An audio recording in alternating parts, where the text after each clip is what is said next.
Good afternoon, everybody. Ngasi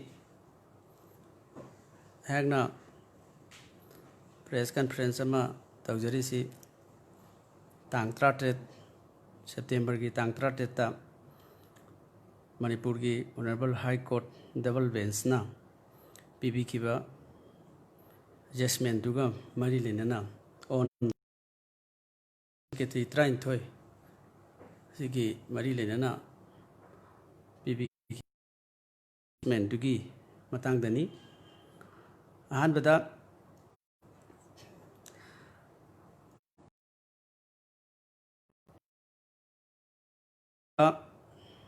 Parliamentary Secretary Act man amadi unconstitutional bada High Court po kai kumna jari ba thaga sa just hagamadi Congress ki party degi thaga saba phongdok jari Manipur Parliamentary Secretary appointment salary and allowances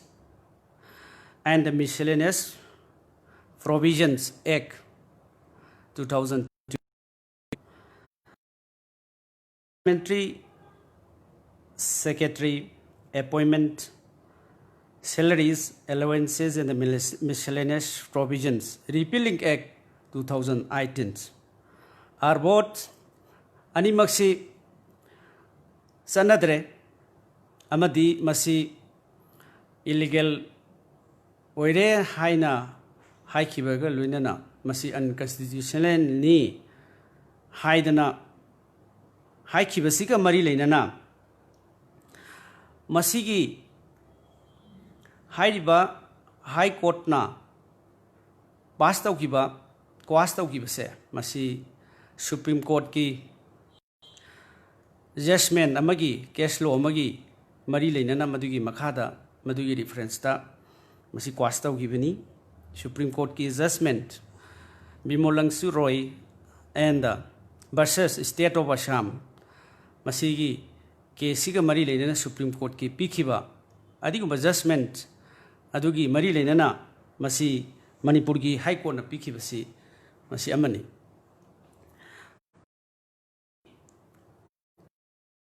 Parliamentary Secretary Act se sida natana state singda Himachal Maharashtra Assam Goa khudimaki magi High Court singna masi quas tawkre masi illegal ni unconstitutional oi haiduna state khudimaki pikre loinana masigi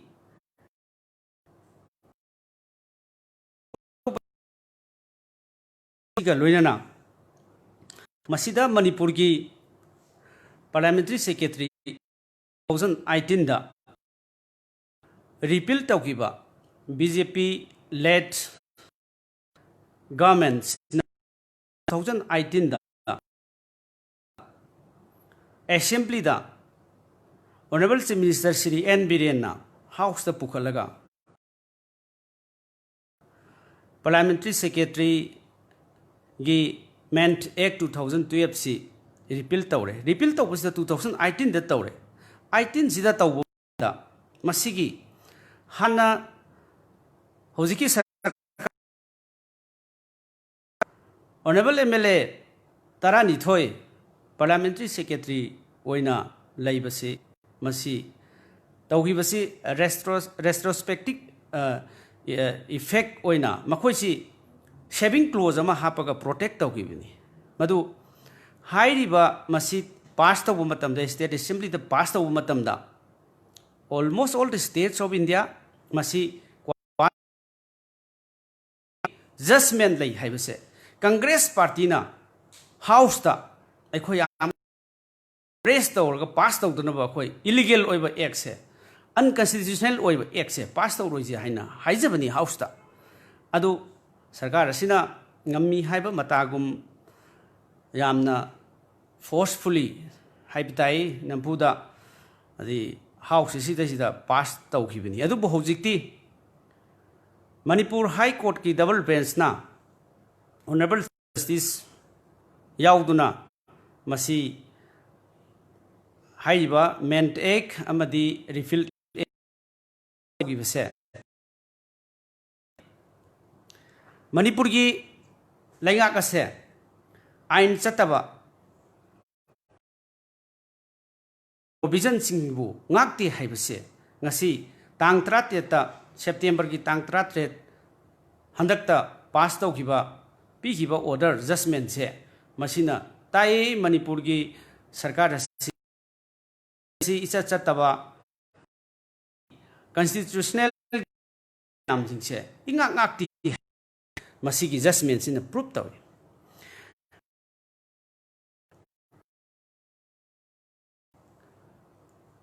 parliamentary secretary ओइरंबा मया मसी illegal नि unconstitutional नि हाइबसी high court ना हाइबिरबनिना सरकार असी पाइबा सरकार असी ngasi minority तारे अमसुंग मसीगी लेरिबा सरकार असी मखा ताना हाइबताई मसीगी चथर कदबा हौजिकी हाई कोर्ट ना पीरिबा जजमेंट असिगी मखा चथर कदबा अखोइगी कांग्रेस पार्टी तगी सेम सादुना अखोइ लेजरे 2018 की रिपील एक्ट सी मसी अखोना चैलेंज तौबा मतमदा सरकार सिंह नंफूद याखिदबदो ngasiदी अखोइ प्रजा लेबाक प्रजा मयामदा हाई कोर्ट ना जस्टिस तौरपसे मसीगा मरी लेना पॉइंट अमा थमजनिंगी मणिपुर की सरकार असे हाई कोर्ट ना पीबा डायरेक्शन अदगी सुप्रीम कोर्ट ना पीबा डायरेक्शन असिगुंबा मयाम से इलीगल अनकॉन्स्टिट्यूशनल ओइबा मसी मयाम से पाइखतना लैबसे भारत की अतोप स्टेट सिंगा सिगुंबा मखन मखन सुप्रीम कोर्ट की सिंगल बेंच तगी मुक पीबा हाई कोर्ट की डबल बेंच तगी मुक स्पीकर दा मुक पीबा गवर्नमेंट दा मुक पीबा मथंग मथंग डायरेक्शन पीबसे भारत की चाउग्रब स्टेट सिंग पिक्रब स्टेट सिंग लेरिबा मयाम अक्रॉस द नेशंस असिगुंबा स्टेट अमता डायरेक्शन हाई कोर्ट की डायरेक्शन पीरगा लेबाक शासन तौबसे अमता लेती अखोई मणिपुर से नंफूद चटपगी आइन यादव मयाम अमा तौनिंगबत तौबा अदगी मणिपुर सरकार से अवार्ड पीबा याय मणिपुर सरकार से प्राइज पीबा यारे अदुना मसिनदी डेमोक्रेसी की वाहनथोक्सी लैसलक्तबा अदगी लैरिबा हाई कोर्ट की ऑर्डर अदगी एमएलए तरेत चंग यारोय हाइबा अंगकपनी भारत की अतोप यामना ऑगस्ट हाउसिंग दा सत्तबा मयाम अमा हाई कोर्ट ना डायरेक्शन एमएलए तरेत मणिपुर की असेंबली कॉम्प्लेक्स चंग यारोय डिग्निटी स्पीकर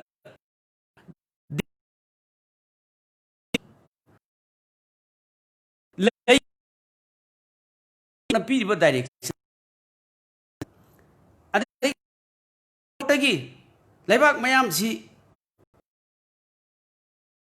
टीवी मयाम the landmark judgment of the supreme court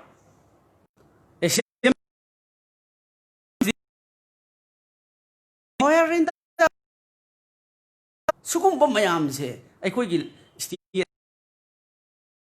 मसी करमायना प्रजा सिंह अदगी करमायना लेरिबा लेगाक असिगी कर्मचारी मयाम लेबासिगी legal fraternity मयाम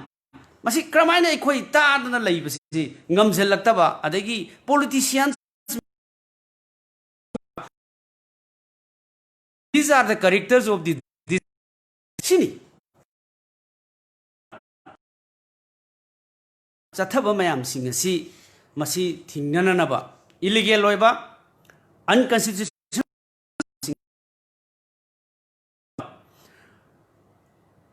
handaki recent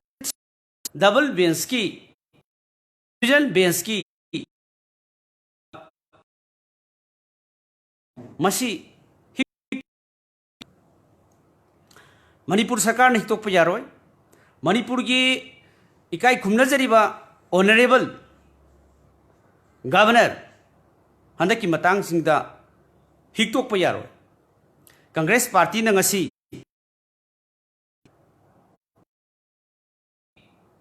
me submit taunanaba related masigi this qualified taunanaba gi damakta honorable masida provision office of profit member honorable member singna MLA singna masi elected oiraba matungda sarkar gi singda mantri singna tana office of profit singba posamata hold tawya yaro hebasi India ki constitution the article 191 clause 1 lipi duna leire hairiba parliamentary secretary tarani thoise this particular parliamentary secretary tarani thoise di masidi government gi makhad leiba ZAD department gi makhoi Makhoida vehicles allotment pikre Makhoida office allotment room allotment Makhoida pikre Makhoida government gi driver Makhoida government gi staff sing assistant mayam ama ZAD department order thoga hairiba member trani thoi honorable parliamentary secretary honorable member trani thoi si makhoina madu makhoi gi tolof ZAD department gi draw tawre. That is very clear. That is in black and white. Marabaduna, Makhoisi under Article 191, Clause 1A, Gimakada, Office of Prophecy, yam clearly Masi Makhoisi Singhe. Maramaduna, Haidiba Parliamentary Secretary Act, Ment Act 2012, Alagi Repealed Act 2019 Hairiba masi quas tawkhrabanina masi illegal ni haikhrabanina hairiba makhoi tarani thoise office of profit singabanina MLA ama oina India ki constitution da mabak laiba yade aduna maram orkanda makhoi thakta Congress party na ngasi decide tawre adjustment hojiki kano to the 2018 niko Congress ready tawre honorable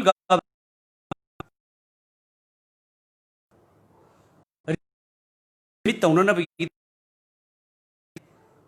office of profit singabanina hairiba qualified proceeding office of profit ta clause 1A da madugi office of profit singkhramnina maduga mari leinana article 192 yam clear office of profit masi disqualified taunanabagidamagta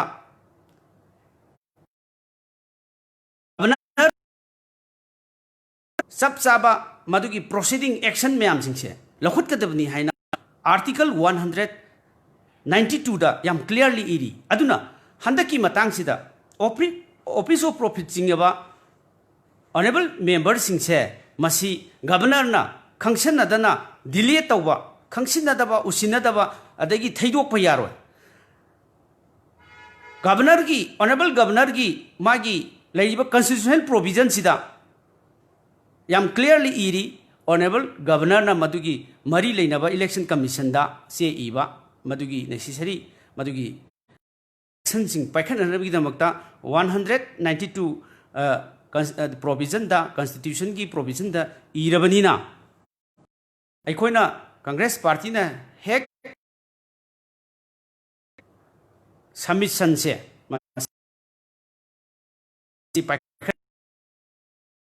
मरमदी करिगिनो हाइबदा मणिपुर से सही अहुम मखाई खरा BJP सरकार सिना लेरक्प मतमदगी मसिदा थोखनिंगदबा अदगी अतोप स्टेट सिंगदा सुप्रीम कोर्ट हाइबताई कॉन्स्टिट्यूशन की प्रोविजन मयाम सिंगसे मसी प्रजा सिंगदा संगाव कंगाव न सेम यादव सरकार सेम अदगी तौ यादव मयाम अमा तौबा कांग्रेस अदगी हाउ चथब मतमदा ट्रेडिंग तौदना मसिदा पैसा नुसा मयाम सि तौरे हायरगा असी कांग्रेस की एमएलए मयाम सिंगसु मसिदा लैब योन बरोम द सिनरकपा मरुओइना हौजी हौजी election commission of India by election पाइखटकनी हाइदना खरा तौरीबसे मसिसु थोकहिदब अदगी प्रजासिंगदा कोविड-19 पेंडेमिक सिगा मरी लेना मसी इलेक्शन तौबदा प्रजासिंगी अकीब लेबा लोइनना कोविड-19 की पेंडेमिक यामना फियर साइकोसिस मैम लेबा टाइमिंग से इलेक्शन तौगदोरिबा इलेक्शन कमीशन मसीगी प्रोसेस तौरइबा केंद्र 13 मसी एमएलए लेत्रे हाइना असेंबलीना बुलेटिन थोक्तना वैकेंट ओइरे सीट वैकेंट ओइरे हाइना लाउथोकपा साइड खुदिमक्ता पीरिबा चैथेंग केंद्र की प्रजा सिंगना एमएलए लेतबकी अवाबा कोविड-19 की थेंगनरिबा असिदा सरकार न पीरिबा प्राइम मिनिस्टर की पैकेज सरकार न मतम मतम की पीरिबा चाकथुंग फिदुंग मयाम अमा फंगदबा मयाम एमएलए लेतबनिना हौजिक प्रजा सिंगदा मतम चाना अमदी यौरिब्रा यौदब्रा हाइबसी खंगबा ngamdaba अदुगुंबा थौदोक वाथोक मयाम अमा इखोइ थेंगनरी जे फॉर एग्जांपल कोविड-19 की हौरप मतमदा एमएलए खरा मदुदा डिस्क्वालीफाइड तौरमनिना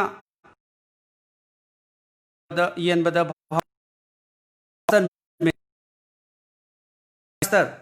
केंद्र दुगी एमएलए अमा लैखिदबा डिजास्टर थोए अदगी अमुक डिजास्टर डिपार्टमेंट ना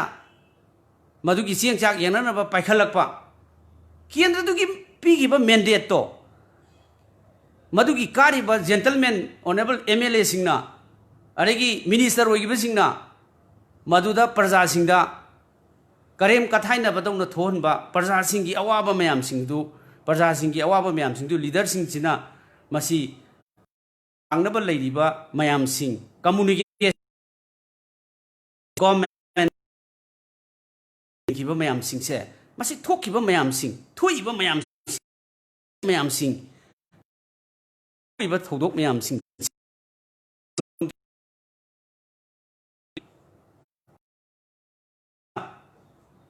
होस्ट ट्रेडिंग तौदना अदगी तोंगान बे एक्टिविटी तौदना any how many how whether it is legal or illegal whether it is constitutional or unconstitutional मसी सरकार सेमननबगी खोननबगी होनदना अदुम लैबा सुगुम मयाम सिंगसिना बाय इलेक्शन मयाम अमा थोलैबा हौजी अखोय इलेक्शन पाम नते प्रजानि इलेक्शन पामो पॉलिटिकल पार्टी सिंग इलेक्शन पामदे करिगी कोविड-19 सि मरकता करमाइना इलेक्शन कैंपेन तौगुनी करमाइना कांग्रेस पार्टी की आइडियोलॉजी करमाइना बीजेपी की आइडियोलॉजी प्रजाद खंगलगा कैंपेन तौगुनी सोशल डिस्टेंसिंग लै SOP ngaktabe maram maduna akhoi sarkar akhoi gi leiriba asigi Congress party मसी अमदी सरकार सिगी लेरिबा मयाम सिंगी इलेक्शन तौबु मतमदे कन्वीनियंट ओइदे is not convenient at all मरम मदुना असुगुंबा थौदोक वाथोक मयाम अमा थोकलैबसे मसी करी देगी no indifferent activities, illegal activities, unconstitutional activities. See, ekoi hauja Supreme Court uledana, High Court anirak uledana regarding the restraining of 7 MLAs. Adegi regarding the Sam Kumar's disqualification case, regarding the Parliamentary Secretary Act. Asina singba hauja Manipur ki state asida direction, judgment, order kaya pidana hauji tawraiba mayam singse masi laibak thibane aduna parja gi mandate ti piba nataba sarkar asida aduga mandate tu tungoi naram me hairaga sarkar nampu ta semdabu honarakpada tholakpa thodok wathong aktane. This is happening here in Manipur. Maramaduna lairiba हौजिकी सरकार असिना असुंबा थौदोक वाथोक मयाम अमा थोलकपा असिना मरम ओइरे हाइरकांदा ngasiदी अमु तोंगान बा sector दा financial matter दा अदगी तोंगान बा मिनिस्टर्सिंग मयाम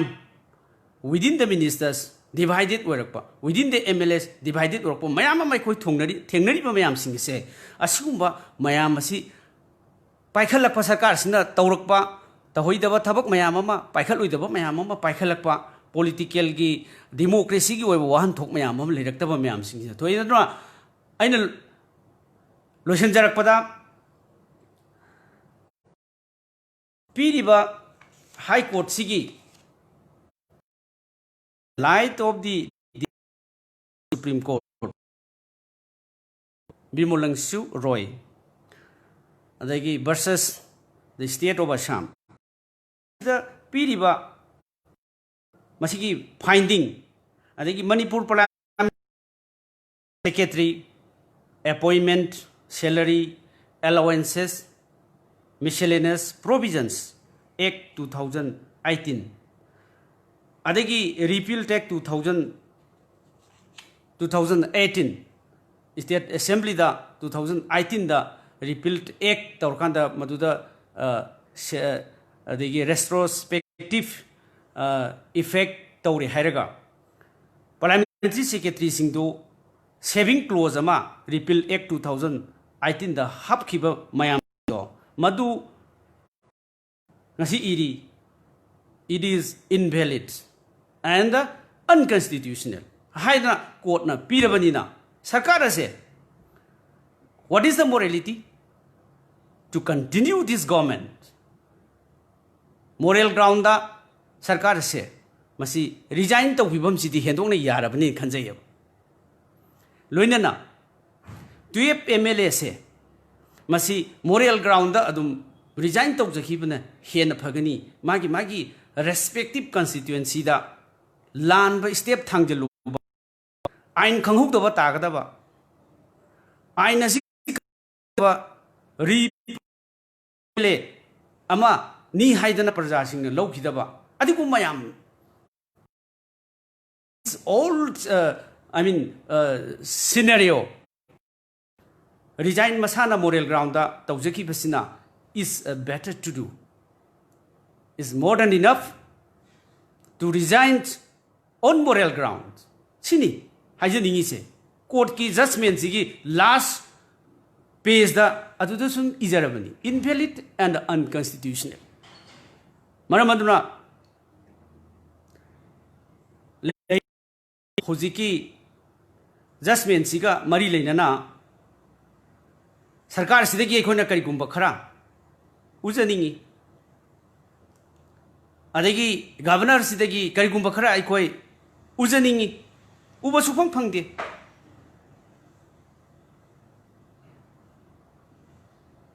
from the day one of this government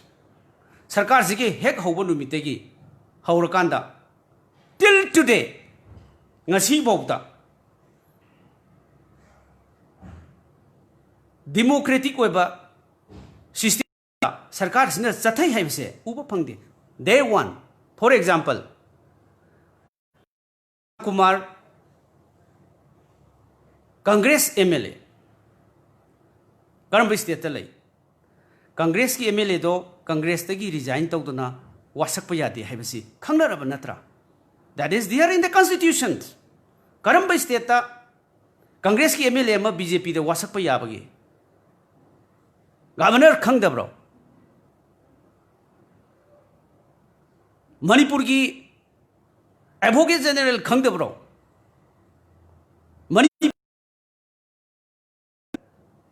government की मखाद लेरिबा लीगल डिपार्टमेंट सिंह लॉ डिपार्टमेंट सिंह from the day one of this government मदुदगी हौरगा आइन यादब पोसी अदुम चथदुन लाइबनी टिल टुडे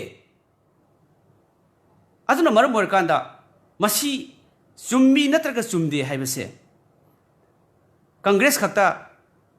हाइजरोय के अब लेट द पीपल डिसाइड प्रजाना लेपीसनो लीगल फ्रेटर्निटीज इन द लेपीसनो from day one ngasi bokta illegal practice mayam ama unconstitutional oiba mayam ama unpolitical oiba mayam ama paikhalaga government sina chatharai haibase praja singna neinabiraga masi haijasano Congress खक्तना हाइजरोय के अब अखोई दी खुद ठेक ठेकतना example अखोई पिजरी अदुना मरम ओरकांदा हंदकी divisional bench न पीरिबा judgment invalid and unconstitutional of the parliamentary secretary act मेंट एक्ट 2012 अदगी रिपील एक्ट 2018 हाइबसे मसिदी इमीडिएटली मतम से संहंदना हफ्ता अमनी दम प्रोसेस तौबा याबा अदुबा पोसी आइदी तौबिरकनी हाइबसे सर अदुम लेरिबा सरकार की मेशिनरी अदगी गवर्नर की ऑनरेबल गवर्नर अदगी as per the constitutional provision of the 192 of the provision of the constitution से दैट इज देयर अदुम मसी तौबिरकनी हाइबगी थाजबसे कांग्रेस पार्टी द लई लोइना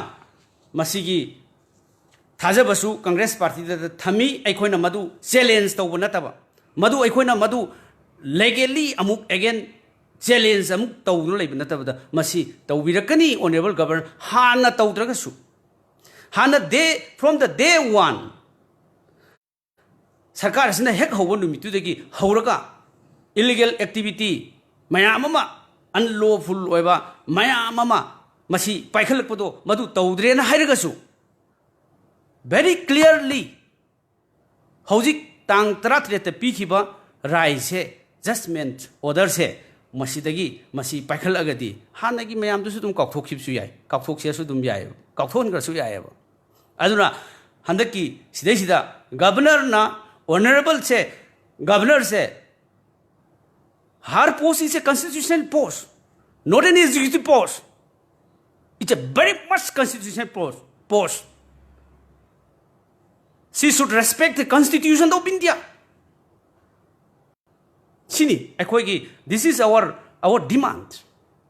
This is our request. Laibagasi da Constitution nama lay Constitution ki makhada akoigi law ma lay laibagasi da law ma chatnaraga akoi lady haibase masi constitutional ki provision makhada Constitution ki post pairiba mayam jingsina tawidragadi adi lambi da chatpa mi singna Constitution से ngak na bo hona piga drive लो पाइरिबा सरकार की machinery Constitution की provision the पाइरिबा whole तौरिबा Constitution की post मयाम सिंगसिना लो मयाम सिंग ngak na बिद्रगदी सजिक फानबा मना सोरोक त चटपा मना rickshaw थौबा मना अखोगी लो मयाम सिंग ngak na लेगेद्रबन they are giving I mean salaries they are getting their salaries to maintain this position मखोगी पाई पोस्ट में आमसिंग मखोगी सैलरी पीरिबा मखोगी अलाउंसेस क्वार्टर पीरिबा में आमसिंग से पिनी न थादर को नतेबा मसी पीगा पीब नतेबा सरकार असिदि अखोगी डेमोक्रेटिक सिस्टम जी चटनाहनजी डेमोक्रेटिक सिस्टम जी फगलहनजी सिकी मसिकी वैल्यू से लेहनजी प्रजा खुदिमकी प्रजा की लेकिन तो लेहनसी हाइबनेबा अखोई खुदिमकना राइट अदुगा तालिबा राइट कोर्ट अमु in by the Supreme Court, by the High Court, by the single bench, by the double bench. Masi khara khandhabiyo laiba kisigi machinery masigi law department ki posting by gentlemen mayam jing khangbiyo Bharat asi democracy chet pa laibak ni party matana dictate tawraga laibak asida chalaiba yaroi party mana tauning bata tauba laibak asida yaroi haibase ngasidi court na order ahum mari rak thoktana single bench tagi double bench tagi adagi tongan ba different mayamama political related adagi honorable MLA singi case related adagi Supreme Court ki judgment landmark judgment mayam sing masi hona bada opposition lariba party opposition da lariba Congress party dedicated to the cause of the nations, dedicated to the cause of the democracies, dedicated to protect the Constitution of India. Masi lady by Kumiam say, Masi Pagita Haloiseb. Katuoga, I couldn't essentially but think struggle meam sing say to the people of our state as well as the nations. That is not our Masi Lanai over interest, not there. I don't know Masigi State Asiki High Bensky Aduzu Chief Justice Yauraga Piriba Masigi Judgment Party Lejay amasung masi paikhala kanda justice kharadi sarkar asina mamang da tawki thasu handakti tawurgani haibagi thajabasi leinaba machine aina once again ai appeal tawjari amasung Congress party gi taraptagi aina mayam leibak parja mayam amasung machinery mayam sarkar gi adigi tongan ba different adigi the officials mayam sing sidida aina appeal tawjari. Thank you.